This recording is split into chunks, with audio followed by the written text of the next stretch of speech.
Good morning. Hello.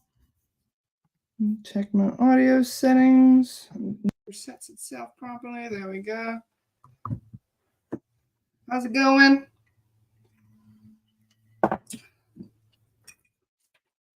We've got all kinds of chaos going on today. Fire trucks just went down my street. I don't know what's going on. It's a weird day. I was expecting chaos yesterday, not today.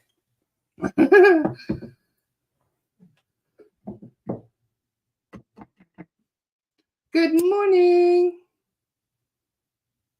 Hi, Donna. You're quick today. Nice to see you, love. Daniel Jackson. Good morning. Hi, Tammy. Hi, Connie. Hi, Ashley. Hi, Lori. How's it going? How is everyone today? Daniela is messaging me like clockwork. Love you, Daniela. Thank you. Hi, Chandrika. Good morning, darling. How's your sister?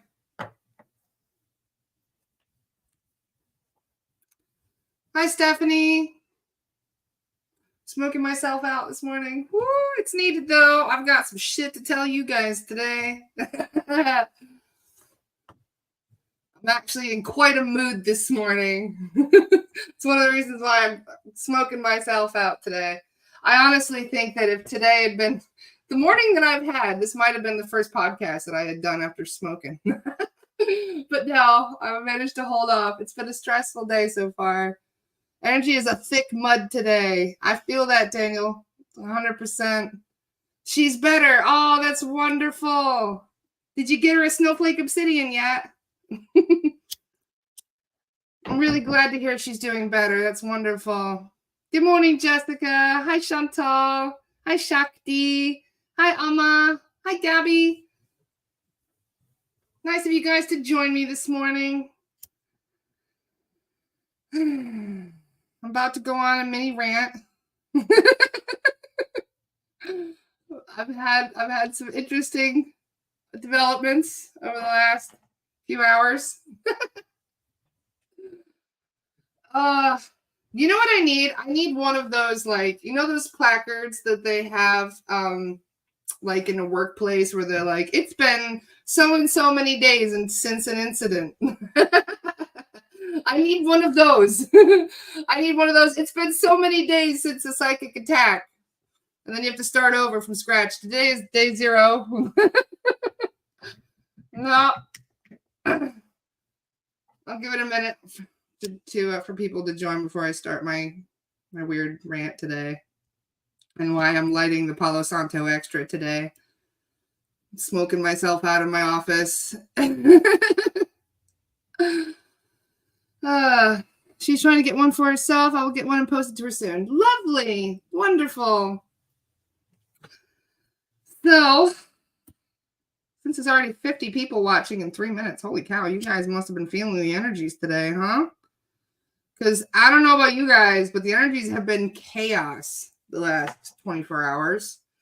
And yesterday was actually kind of like uneventful in a way. Like, I mean, yeah, we had some solar flares, did some cases. Things were pretty quiet. I was doing cases until 11 o'clock at night last night with one of the new mediums, Leia. And so every night before I finish, one of the last things I ask the medium is to, I should say, the soul guide is to validate that I am still sovereign. And they say yes. And I say, can you please check my perimeter? And they said yes. And the soul guide noted, he goes, oh, you've got a bunch of charms in your etheric. And I said, what do you mean charms? And they're like, well, consider it to be kind of like lucky charms, you know, like positive symbols. Rather than curse symbols, you get positive symbols floating around in your etheric. And I said, well, what are the charms? And one was like an elephant charm, and one was a centrifuge. I don't even understand why they would have that in there. That's a weird one. But there were a couple of these little charms. And I thought to myself, why are they there? And it's like they've read my mind. They're like, well, they're there for protection. And I thought, well, what do I need protection from? I'm fine. So I had that thought last night. I was like, there's nothing going on. That's weird. Why would those charms be there? So I don't know if they knew something was coming. I don't know what it was, but I could not fall asleep until at least 2 o'clock in the morning. In fact, I stayed up working for a little bit to write my books. I was actually writing several pages in my book last night because I couldn't sleep. Jordan says, how did the charms get there? I asked that question. They said my guides put it there for protection. So I was like, oh, cool. Okay. Why? So then I go to bed probably around 2:30, which is really, really late for me. Normally I try to go to bed around midnight, but I just could not fall asleep. Like no amount of was working last night. I took my melatonin. Nothing worked. I could not get to sleep. So I got woken up at 3:33 in the morning. Whenever you see the 333, I immediately thought it was my guides. I'm like, what? Which one of you little fuckers just woke me up at 3:33 in the morning? Because there was like a presence in the room. And I felt it very strongly. And it was weird. I did not get scared. I got mildly annoyed. I was like, get the hell out of my room, is what I said. I literally woke up to myself saying out loud, get the hell out of my room. And I was like, well, that's weird.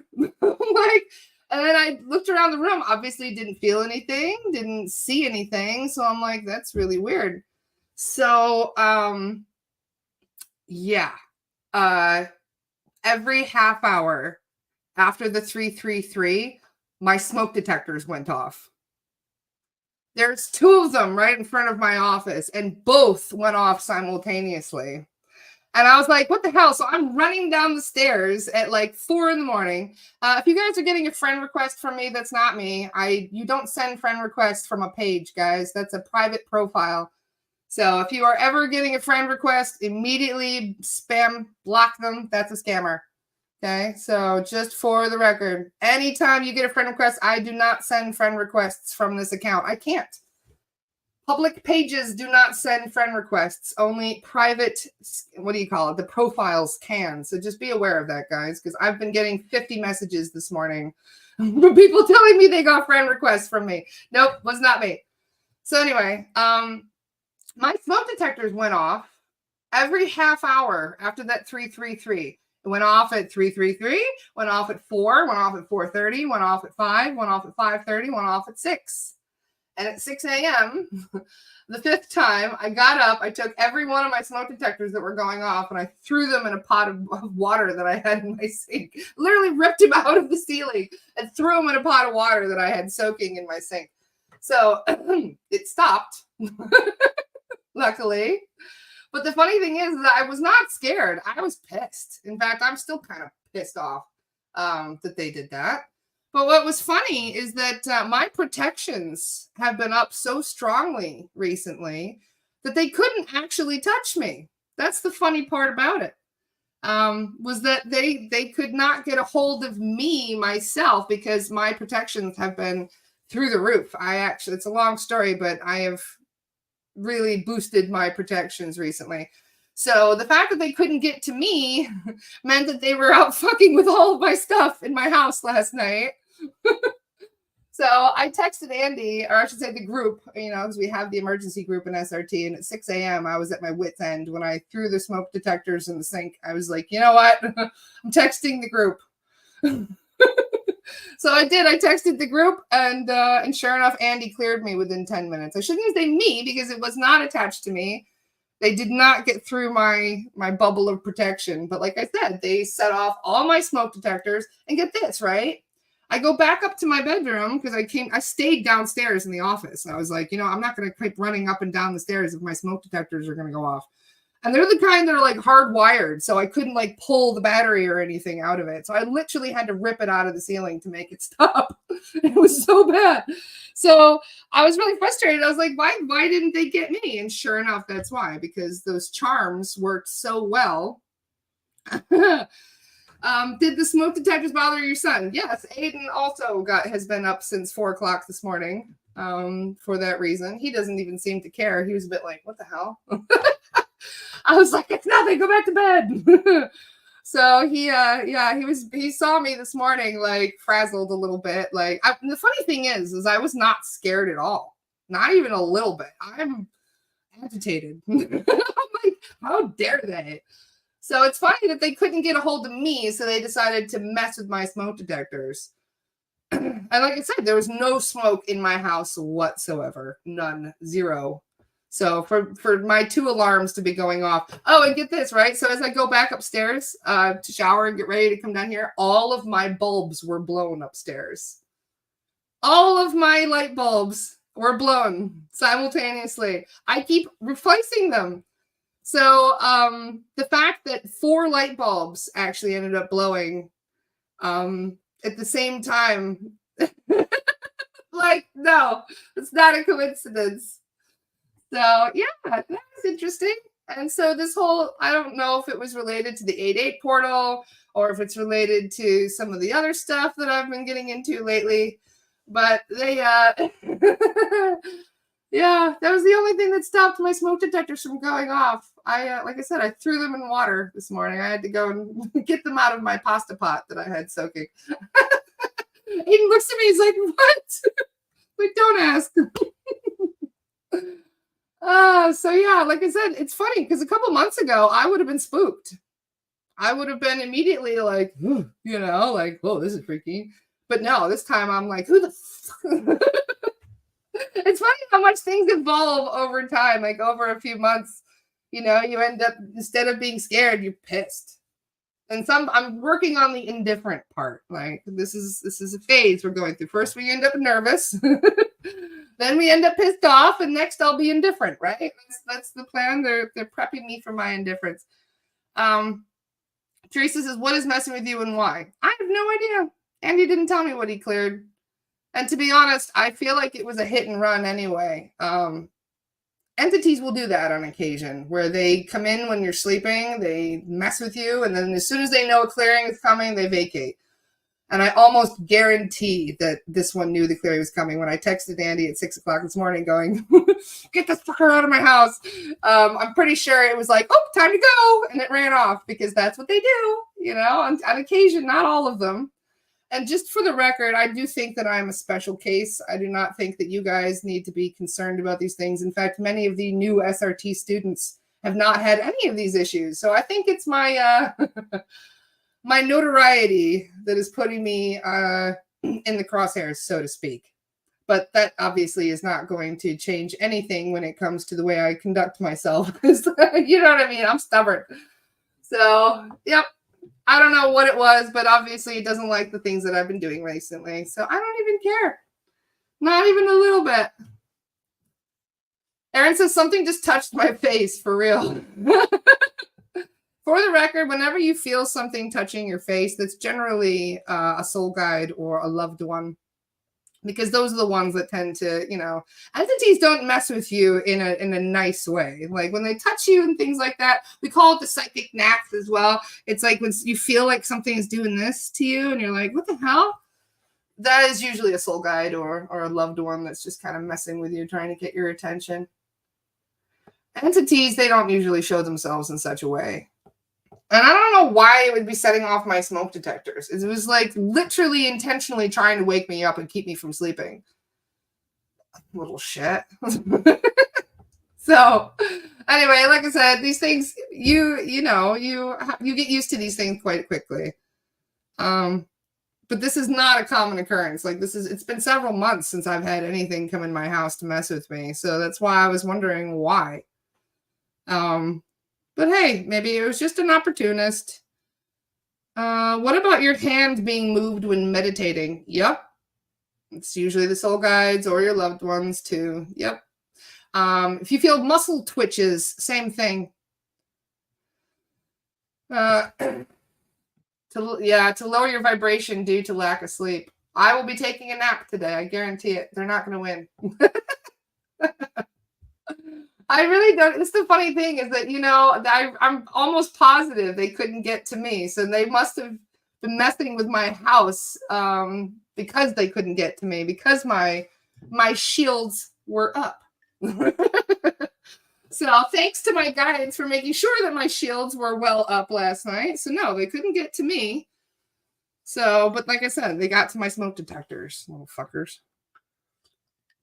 They definitely got my attention though. So I know many of you have been feeling some energetic fluctuations today. So we're going to do a meditation. I have invited somebody to join me shortly. She's going to come on and do a meditation with us for a little bit, considering we had the 8-8 portal yesterday and the energies are kind of chaotic. So Alma says it's time to build up your shield up your home more. Yep. That is my plan for today, Alma. You're reading my mind.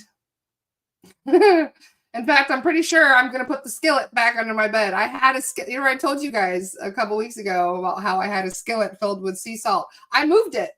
I moved the damn skillet. I should have left it there. That was the best thing, I think, honestly, that I did so far for protecting my bedroom. Was I took a big cast iron skillet and filled it with sea salt and put it under my bed. But I didn't think about that, actually. I did. I moved it. I moved it about a week and a half ago because I was changing out the salt and cleaning things out. So, yeah. More violet flame turrets.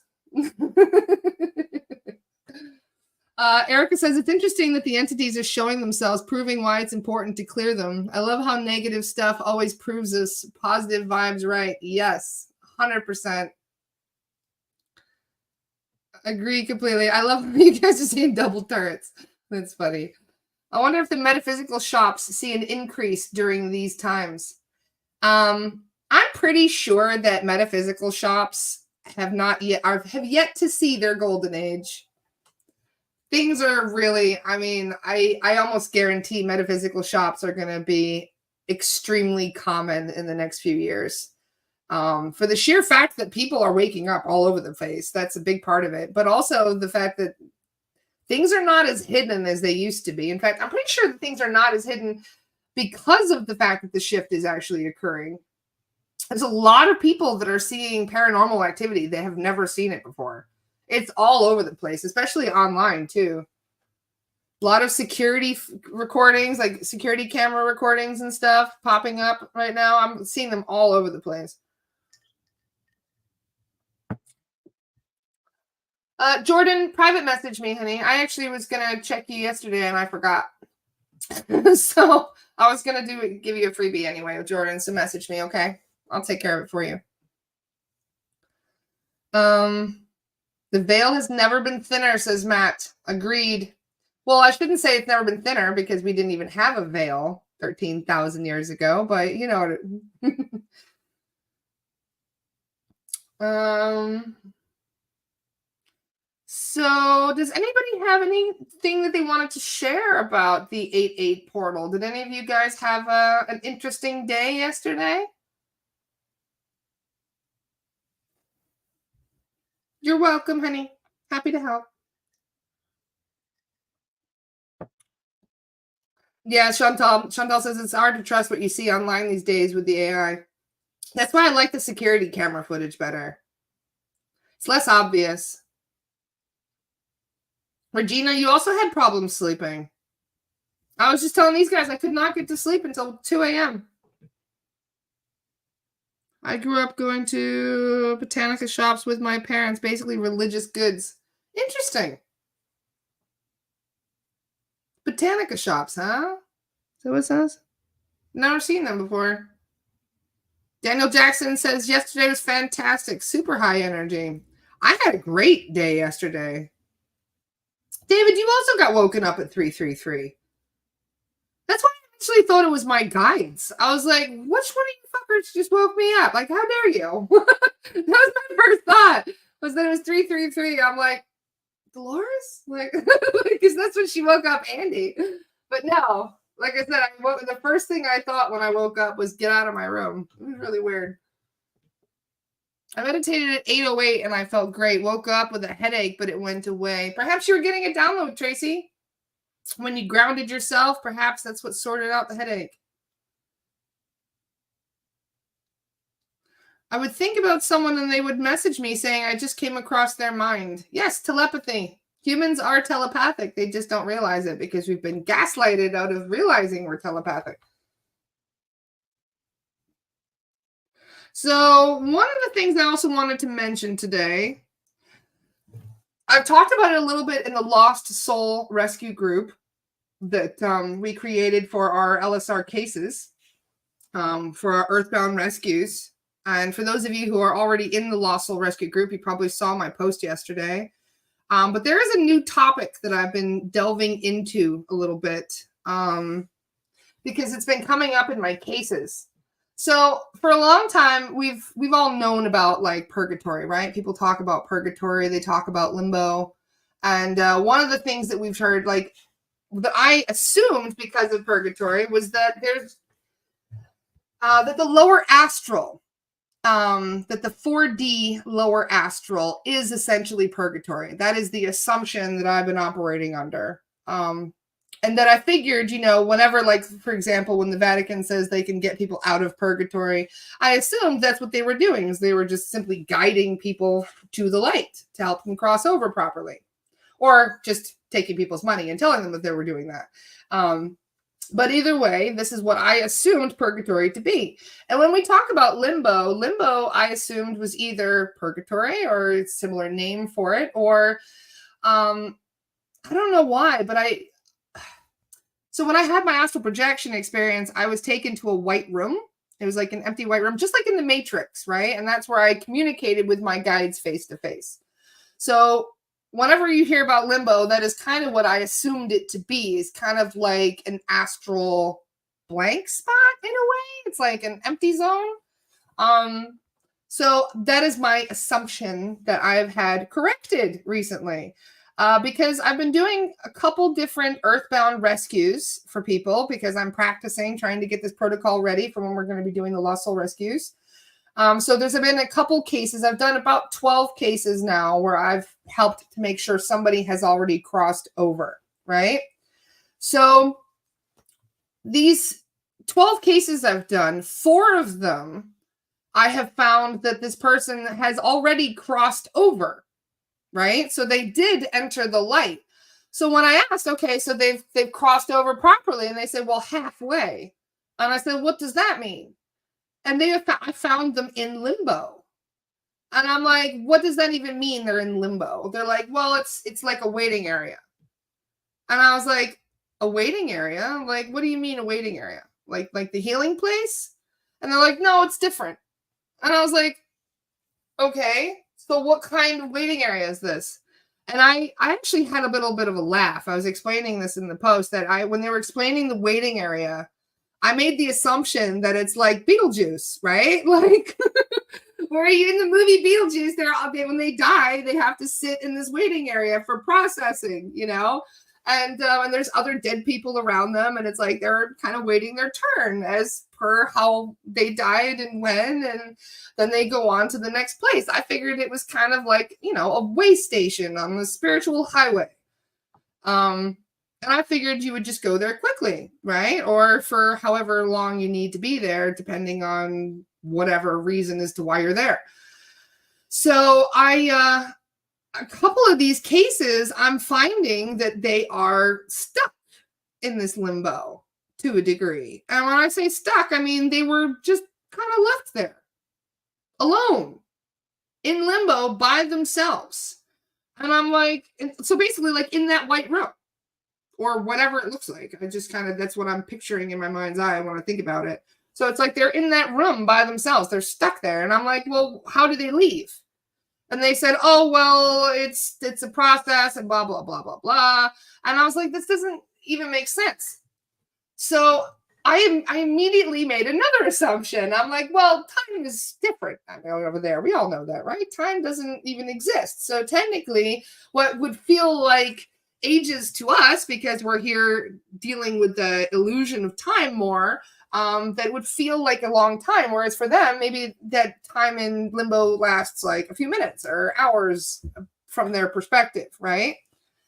So then I did a clearing on a friend of mine. So a little bit of a backstory. This friend was quite a character. His name is Dave Courtney. And the reason I'm saying his name is he was actually quite a famous London gangster.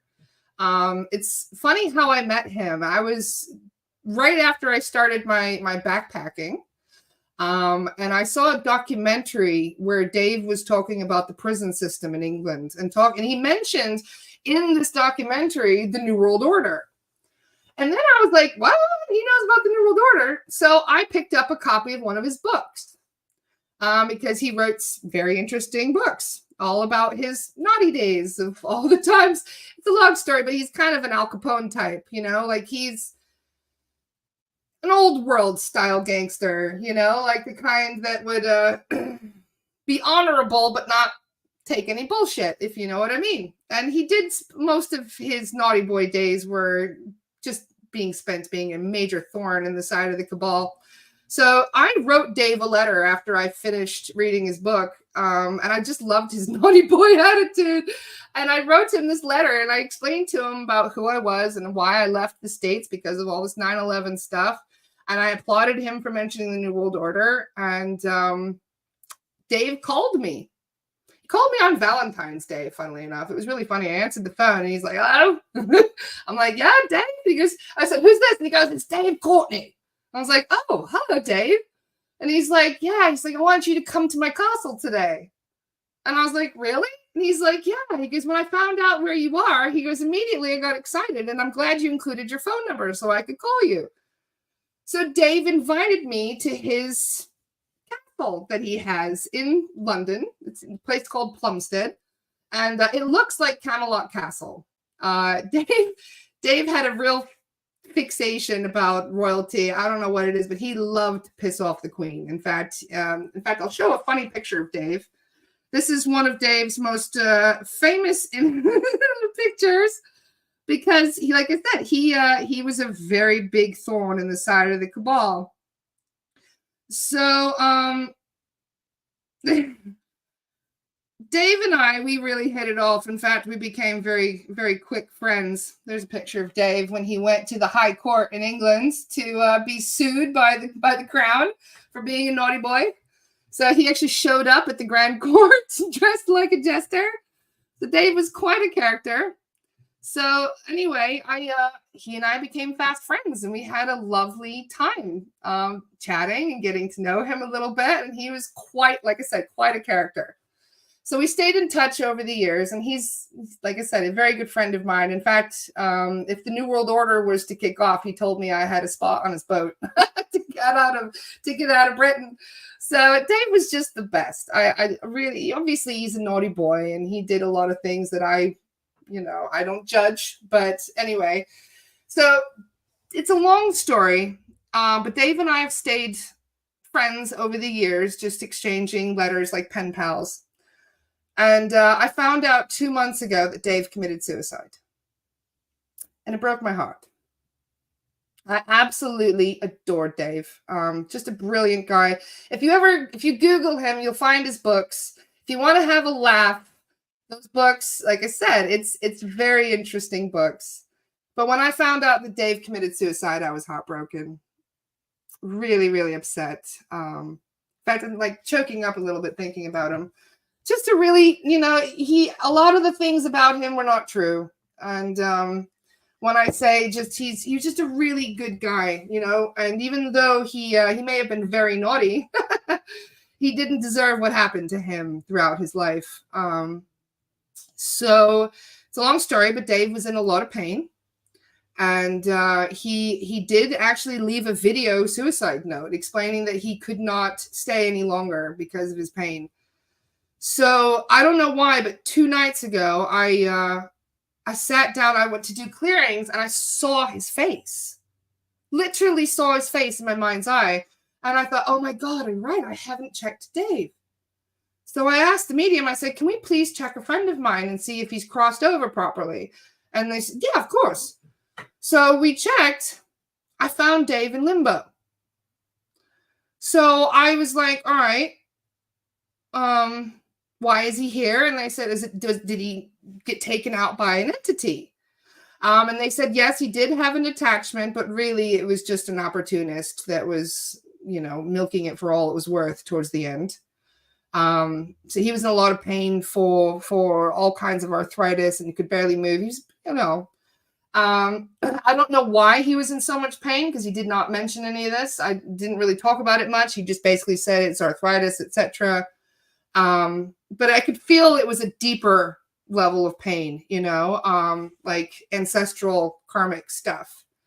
And sure enough, I validated that through the clearing. He had a lot of ancestral karma and a lot of cords and a lot of baggage that he was dragging around with him. But to mark that with the pain and then the attachment that was goading him into doing it, because they kick you when you're down, when you're at your lowest, that's when they come in. And unfortunately, that's why they're so effective at making people self-harm. So the reason I'm telling you this story is because of how upset I was to find out about Dave being in limbo, because I'm like, no, we're going to get him out of there immediately. That was my attitude. All right, move him on, get him to the light, and they're like, oh, he already crossed into the light. And I was like, so what's he doing there? And I said, it's because he committed suicide. And they're like, no, this is different. And I said, well, how long does he need to be there? How is the process? And they said, he needs to be there for 40 days. After so apparently he was in limbo, like had no soul guides, nothing. I didn't realize that you lose your soul guides when you die. They go off and find somebody that's still living to help. I didn't know that was the thing. So he had no guides and he was in limbo by himself. So I checked on him, like I said, and I asked, I said, can we cross him over to the light? And they said, no. And I said, well, how does that work? And they said, well, he's already crossed over into the light. He's at like a halfway point. And I said, so how long does he have to be there? And they said 40 days until after the 40 days, then he will move on to the next place. And in the next place, he has to stay for 80 days. And I'm like, how does that even make sense? One, first of all, time doesn't exist in the astral, right? So why are they giving me these time frames, telling me it's going to be between 40 and 80 days? So it was very bizarre. And to be honest, like I've been looking for resources as to why they would tell us 40 days and why he would not go on. Why wouldn't after the 40 days, like if this is the healing place, you would think he would just pass on to the next place, which would be, what we call heaven, the high astral, where you have the schools and the communities and the healing place and the pre-life planning stages. Why did there have to be another barrier to get to that place? And then they said, well, no, he's actually going to spend another 80 days on top of that. And so I'm like, anyway, it's been upsetting me a little bit to the point of how complicated things have to be. I don't understand why things have to be so freaking complicated. Why we don't just, enter the light and then boom, you're in heaven where you're supposed to be. I did wonder whether or not Jordan just said maybe it's a place of contemplation. So does that mean they lock you in a room with yourself for 120 days? Like, I don't understand. Why were there no guides there? Why was he by himself? Why does there have to be more than one stopping point? Why can't they just complete the 40 days and then move on to where they're supposed to be? Like, it doesn't make sense. So I plan on grilling Chen about this on the 20th. And you know what's crazy, Michelle, right? So Michelle just said, is that the price of suicide? So get this, right? 2 of the people that I checked were not suicides. So 2 out of the 4 people that I have checked that ended up in this limbo were not suicides. One was a murder and one was an overdose. So it's not only for suicides. So I imagine Erin is here and she's waving like this. So that's the answer. So, but yes, I just wanted to express that to you because as we are all learning together, there's a lot that I wish to uncover. And so this is why I'm being transparent. And as every time I come across something frustrating or interesting, I'm going to share it with you guys. Michelle says, is it because he was a naughty boy? I don't think so. Because the person that I also checked, the murder victim who ended up in limbo, was not. So, I mean, a murder victim can end up in limbo too. Somebody who didn't do anything wrong. So isn't that just weird? And anyway, here's Erin. Love you, Erin. Thanks for joining me this morning to do this meditation and to listen to my rant. Oh, well, I am like, oh my gosh, I need to tell her because here's the thing. I have direct experience with this doing past life regression. What, the limbo thing? Yes. Okay. And so all of our experiences are based on our beliefs. Okay. So the majority of the time, I know the other ones that you've encountered are not suicides, but the majority of the time, people who do commit suicide believe that because they're committing suicide, that they don't get to go to heaven. Okay. So they go to this middle place, right? This waiting place. And the waiting place is really time for the soul to process. And that time that it's processing might be other lives that are working out the karma that needs to be worked out in order for the beliefs to change. And then this part of your soul's, Because consciousness one of the can people, move along. the woman that died of an overdose, was in limbo for 10 years. Well, 10 years from our perspective. That's 10 why I years. told myself, like, okay, it must be different then time must be different. But then they threw this whole 80-day, 40-day thing in my face, and I'm like, wait a second. Well, We're what getting they're back to time now. right. So what they're referring to is so that you can understand on a earth plane consciousness level that they're going through a purification process that's necessary for the belief to be purged, because their soul cannot hold on. Their soul cannot hold on to a belief that they don't deserve to go to heaven. They can't go to heaven, the healing place, or whatever, where you actually get to restore your being, if you believe that you don't get to go there. And so the part of your soul that is holding on to the conscious beliefs has to be in this, process of purging, basically, or alchemizing the belief that's being experienced and processed in your other lives at the same time. This is how I understand it through being a surrogate. And I've experienced multiple times of the death process, okay, following the death process, okay, going to what we refer to as purgatory, or to hell, because the individual did not believe that they deserved heaven. So maybe the murder victim was holding on to a belief in some part of themselves from some experience in their life that they held on to, that they weren't going to go to heaven. And so they have to go through a process. It's not that they don't eventually get there, right? That's the thing. It's like, you can trust that they will eventually get there, but sometimes it does actually take time. And we're in a linear conscious space here. So if you were to look at it, ask them to explain it to you on a quantum level, then you would understand it's not as linear. It's just strange. Like, why not just say then, okay, when he's done doing the purge and the cleansing, however long that's going to take, then he will move on. But they didn't. They said 40 days. So it made me wonder, is that an average thing? Is that just to give me an understanding of how long it tends to take? Or is this literally what they do? Is they say, okay, you spent your 40 days, you can go now. Well, 40 days is a significant amount of time in the mystical sense. Yes, I know right? That.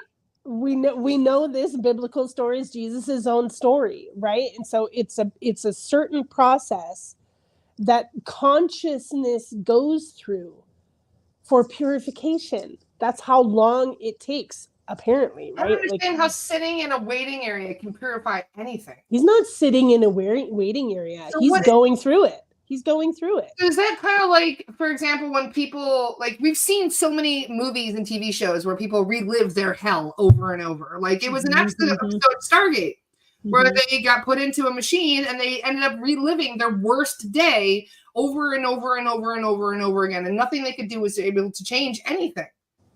So is that what they're kind of experiencing? Because that would be more like hell to me than yeah. I can only speak from what I've experienced, right? I remember a particular session where the person initially went to hell, right? And was in this process. And while they were there, they were kind of churning through the the thought pattern or the belief that had brought them there, like the regret of something that they had done, right? Something very big that they had done that hurt other people. Yeah. This makes sense. Of course I would be here. Like, I would just remember the thoughts. Of course I would be here. I deserve this. Things like that, you know? And then we would bring the light to them where they were in this place that is only held by their consciousness. Hell only exists if you believe that it does and you deserve to go there. That's the only way that hell exists. And so this person was there, right? And then we helped them, right? We brought the light to them so that they could have the realization of like, oh, we are, you know, whatever it is, forgiveness, compassion for themselves, right? And then shifting the frequency in, you know, slowly. And it took time. We had to wait. I'm starting to understand why I'm finding earthbounds from 13,000 years ago that have been adamant that they're not going to cross over and get involved in our samsara, our reincarnated. Because, I made the assumption that once you enter the light, then you're good. You obviously have things you need to heal. That's why you go to the healing place. That's why you go to certain areas where you work on your traumas and things, which I already knew about. But I figured all that happens in the high astral. I didn't realize that you couldn't even access the high astral. I think this is a great conversation for Greg McHugh because he can answer all of it. He's done thousands of sessions, and so many of them have included this, so he could certainly speak on it as an expert. Just the complicated nature of it pisses me off. I know. Well, it's the complicated nature of consciousness. I mean, it's like simple, but we make it complicated, right? And the matrix, the way that it's all designed for the reincarnation process makes it complicated. But that's also the result of a free will universe. I smile. Our free will universe, we have so much control over our experience. I feel really it's like now. That's why the teachers are always like, just align yourself with the divine will, just let go. Like, we really want to move into a universe of divine will and not free will. That's the ultimate goal. So speaking of divine, shall we head into our hearts, my friends? Need a meditation. That sounds perfect. Thank you. Okay. Who's Fraba? Shake it up. Yes. Big cleansing breaths. I welcome everyone to give themselves an audible sigh.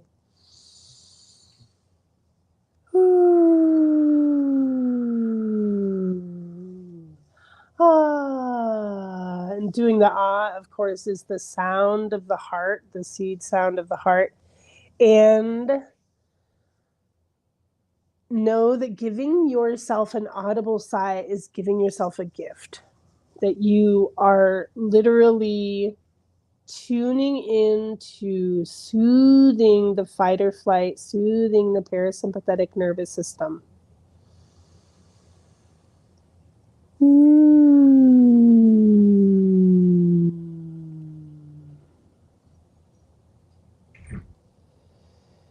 And so I welcome you to just tune into your breath.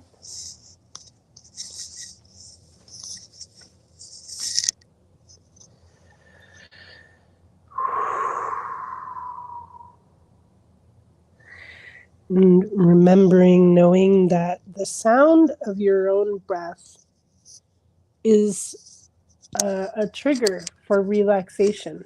It's an automatic muscle memory.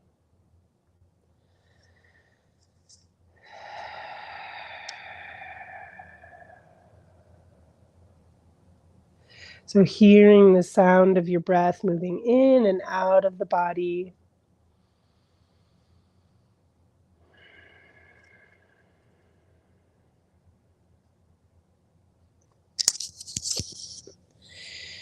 I welcome you to bring your awareness to the center of your heart. And you'll notice here that there is an infinite blooming rose. Take in the color of the petals, the color of the stem. This beautiful blooming rose opens up brand new petals from the center, opening wide, 144 petals here, constantly opening, shining, sending out your loving perfume, and then decaying and dissolving at the edge. You can feel a pulse radiating from the center of the rose. And as you breathe in and out, your awareness of the rose expands. And you can see the stem as it goes through the center of your being. Notice how many leaves and thorns you have. Notice the strength of the stem, the stalk, the root, the strong, sturdy rose that you are.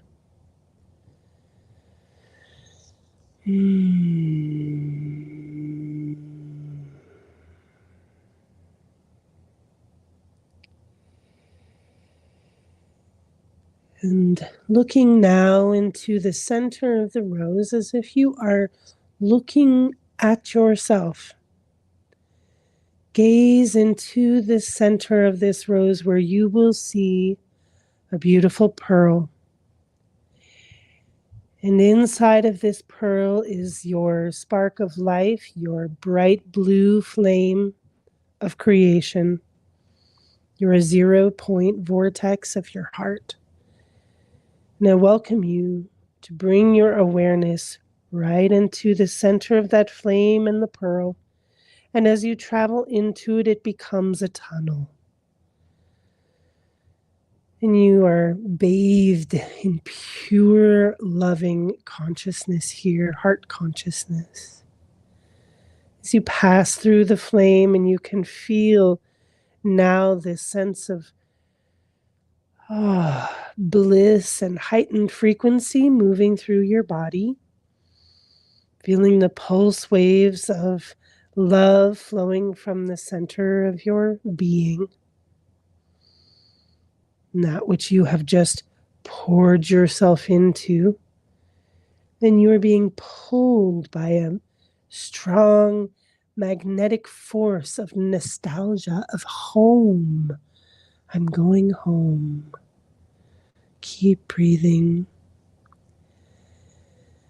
And you've noticed now that this beautiful tunnel, this pearlescent tunnel, has opened up into a beautiful white expanse, and what lays before you is the temple of your heart.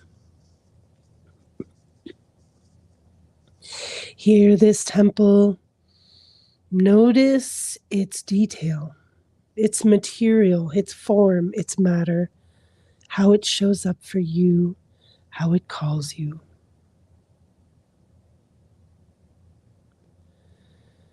The strongest sense of home you've ever felt is here. And it pulls you in through the front doors or foyer.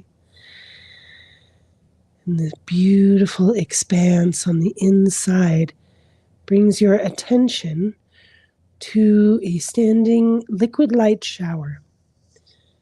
And this liquid light shower or bath is here to immerse yourself in, to cleanse yourself, to purify your own self so that you can reside within the heightened frequency of this place. So allowing yourself to bathe, be showered upon by white diamond liquid crystalline light, and it flows over your being and into your being. You can feel it on your skin, soothing you, washing away all dirt and grime, energetic and physical, emotional. Feel your organs, your brain, your eyes, your ears, your throat being just cleansed and purified. And notice if there are other colors that come into play, coming out of the spout, inside of you and flowing over you.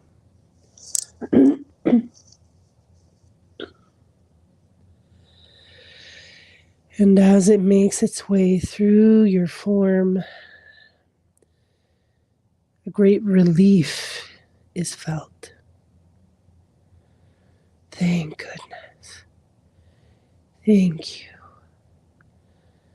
And you can feel the water penetrating deeply into your cells, into your DNA, into your very atoms, and in between your particles.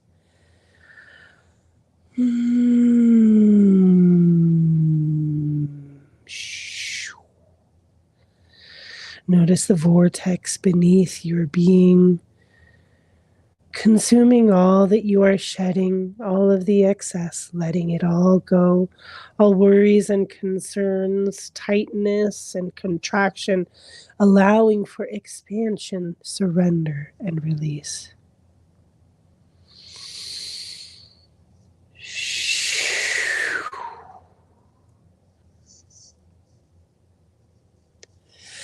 And when that is complete, you step out of this cleansing space and you notice now the inside of your sanctuary.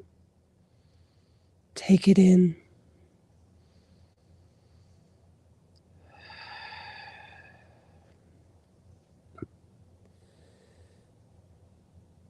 And you will see that there is a central altar here.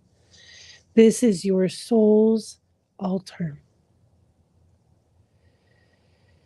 And as you approach, you begin to see and focus items from this life and from others. Items that are power items, gifts, tools, symbols of initiations and power, medicine, and stories of your being. And you can notice the radiating essence of your soul light from all places. And here upon the altar is a large golden box.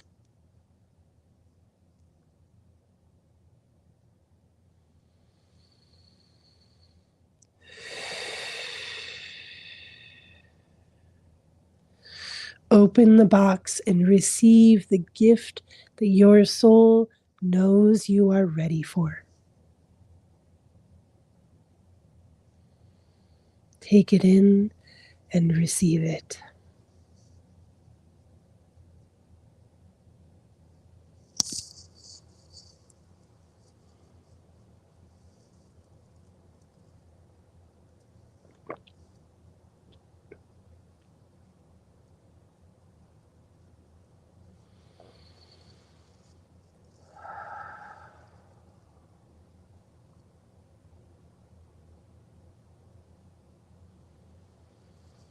Receive what it is for, how to use it. If it goes on your body, in your body.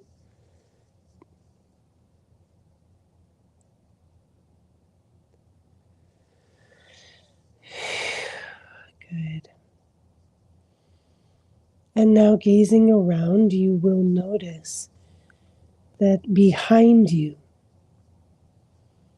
are the ancestors working with you, are the spirit guides that work with you, soul guides. And the foremost of your team, your spirit team, standing here, waiting to receive you.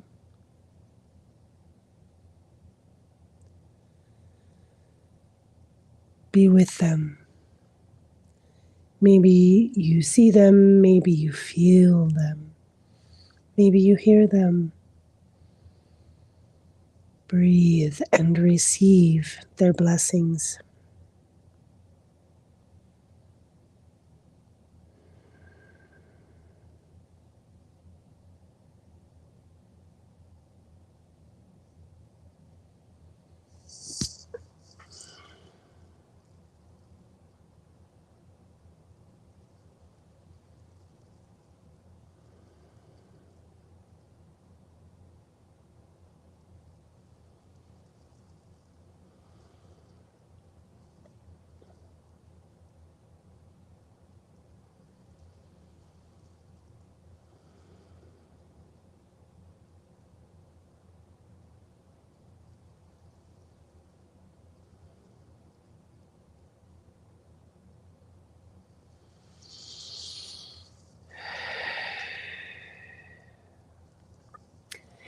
And when that is complete, returning to the breath, you feel this strong pull of completion, receiving the blessings from your own highest self, from your spirit team, from this magnificent place.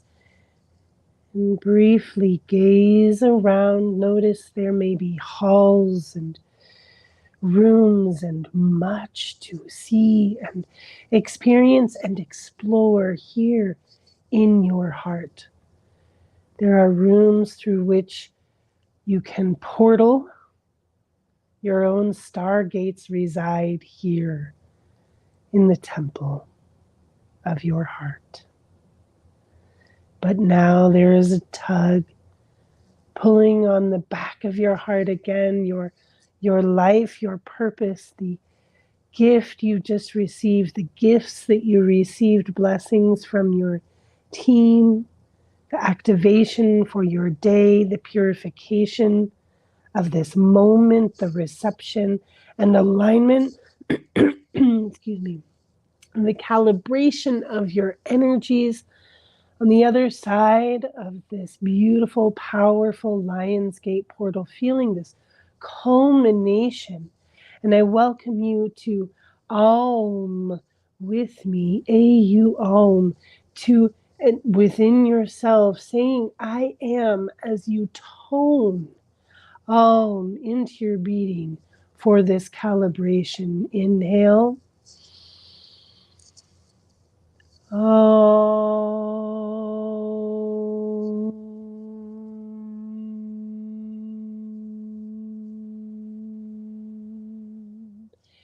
Calibrating I am.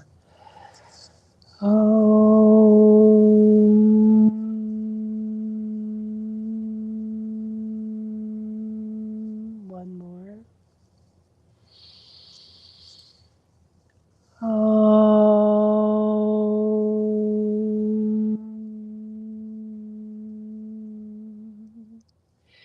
Every time that you do any spiritual work and you want to seal this work, you activate, you affirm, you decree, I am.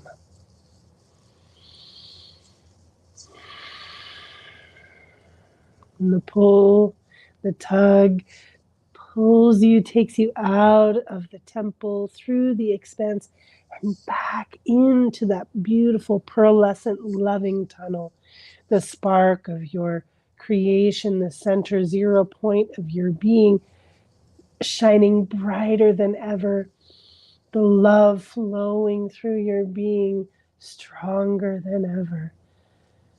The yes to yourself, your purpose, your place in this world, stronger than ever. Thank you to my own being. I acknowledge my heart. I intend to remain in my heart. Thank you so much. Allow your awareness to come out so that you are again seeing your blooming infinite bloom of rose. And then sit back in your chair. Come back into that first person, taking that big audible sigh. Touch yourself. Bring yourself back into your body. Circle your ankles, your feet, your wrists. Stretch your neck, turn your head. Sometimes we can go really, really deep, going into the temple of the heart. And it takes some time to come back, so touching your body is important. Thank you so much. Thank you, thank you, thank you. Thank you so much. That was amazing. Wonderful. Just what I needed. All of us. Yeah. Same here. Thank you so much, Erin. I love you. I gotta go. Big day. I love you too. See you soon. Bye. Blessings. Oh, it was great. I almost fell asleep though. To my lack of sleep last night. It's a good thing she didn't put me into a trance or I'd start snoring while I'm on here. So yes, thank you very much, Erin. That was amazing. It felt great. I feel much more grounded now, which is something I definitely needed. So let's see. Daniela, she sent me the promos. Let's see. Thank you, Daniela. So today at 12 o'clock, we have Dr. Scott coming on. He's doing Ninja Turtles Turtle Power, episode 2 with Dr. Scott and friends. So for those of you who may not have joined it last time, it's a lot of fun. Scott's talk is amazing. And Scott is, of course. It's always great fun. And then today, that was at noon, by the way. So that'll be in about an hour from now. So make sure that some of you show up and show Scott some love. And then today at 7, we have this is Eastern time, by the way. We have the Inner Child Alchemy with Tara Franklin. So for those of you who are working on your inner child healing, it's going to be a great thing to attend today. So that's at 7 p.m. with Tara Franklin. And tomorrow at 3 p.m., we have the next part of the 8-part meditation flow with Dr. Lauren Roche. So make sure that you guys are setting your timers, your alarms. As I explained before, Dr. Lauren Roche is one of the world's greatest meditation teachers. We are so blessed to have him. And you can hear him talk. He actually does meditations in Sumerian and a lot. It's just one of the nicest meditation classes you could possibly join. So make sure that you guys set a timer for it. That is 3 p.m. on Saturday, Eastern time.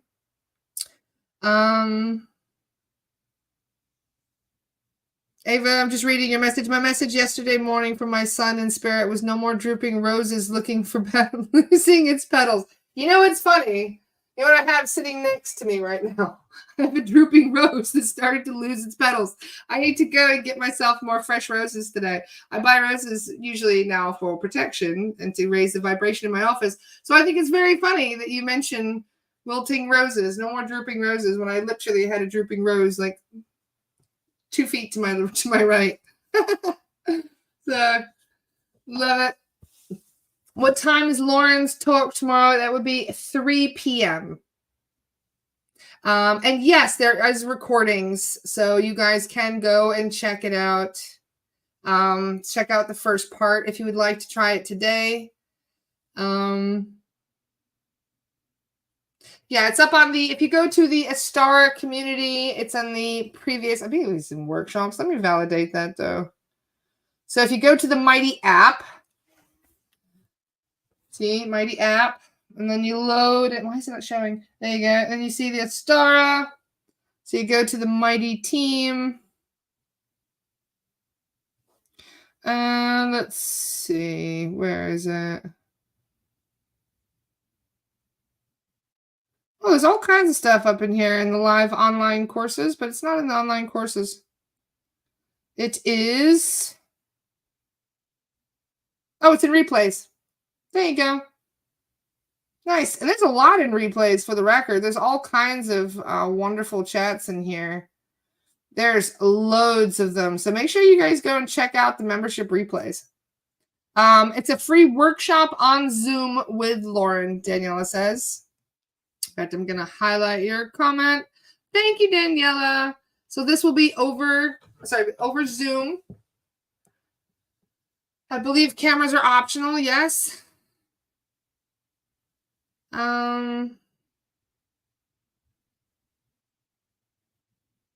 Let's see. I'm just reading the comments. What were you talking about, Lynn? 300 people on the Zoom. Was that in a different one?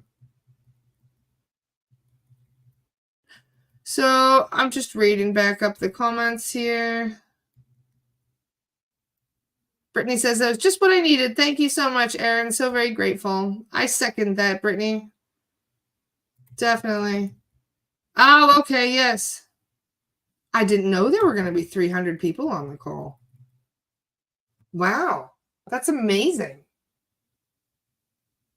That is incredible. So it just goes to show how hot of a commodity Lauren is. To have that many people show up on one of his Zoom chats. But keep in mind, for those of you who are not aware, who don't know about Lauren, he's one of the best meditation teachers we could have ever asked for.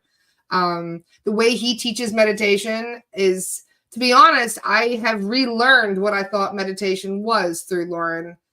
Because in my opinion, what I thought in the past is that meditation is clearing the mind of all thought, and you sit there and go, you know, like with my ADD, I cannot do that. So I have always had trouble with meditating until we met Lauren, and I started meditating the way that Lauren does and doing the guided meditations that he does. Trust me when I say they are exceptional. So you got to try it out and you'll see what I mean. Especially when he starts speaking Sumerian, I really feel like I know that language. Like it's weird. Like another part of me feels like it's fluent in that language. It sounds so familiar. So when you hear Lauren speaking in it, it hits your soul in a way that I don't think normal English can. So make sure that you guys check it out. As Daniela says, yes, he's over here. I'm going to highlight your comment. Yes, he's a worldwide well-known teacher for 50 years. He'll be on next Wednesday on his podcast with his wife, Camille. So very exciting.